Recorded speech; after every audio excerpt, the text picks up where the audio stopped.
রাজধানীর উত্তরায় milestone school and কলেজে বিমান বাহিনীর যুদ্ধ বিমান বিধ্বস্তের ঘটনায় নিহতের সংখ্যা বেড়ে 27-এ পৌঁছেছে। এদের মধ্যে 25 জনই শিশু, বাকি 2 জনের মধ্যে একজন পাইলট, অপরজন শিক্ষিকা। সকালে রাজধানীর জাতীয় বার্ন অ্যান্ড প্লাস্টিক সার্জারি ইনস্টিটিউটে প্রধান উপদেষ্টার বিশেষ সহকারী ডাক্তার সাইদুর রহমান এ তথ্য জানান। তিনি আরও জানান, রাজধানীর বিভিন্ন হাসপাতালে চিকিৎসাধীন রয়েছে 78 জন। এ পর্যন্ত 20 জনের মরদেহ হস্তান্তর করা হয়েছে। এখনও 6টি মরদেহের পরিচয় শনাক্ত করা যায়নি। নেওয়া হয়েছে ডিএনএ নমুনা। দগ্ধ শিশুদের জন্য সবার কাছে দোয়া চেয়ে হাসপাতালে ভিড় না করতে অনুরোধ জানিয়েছে সাইদুর রহমান। চিকিৎসার সব রকমের প্রস্তুতি রয়েছে বলেও উল্লেখ করেন তিনি।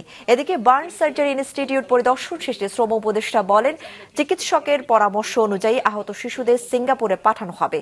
জনবহুল স্থানে যুদ্ধ বিমান প্রশিক্ষণ নিয়েও প্রশ্ন তোলেন তিনি।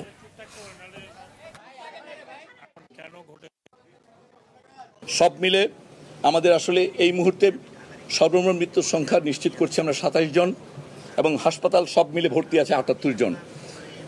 এবং এর মধ্যে আমাদের এই হাসপাতালে যারা ভর্তি আছে তার মধ্যে বেশ কয়েকজন আইসিইউতে আছে।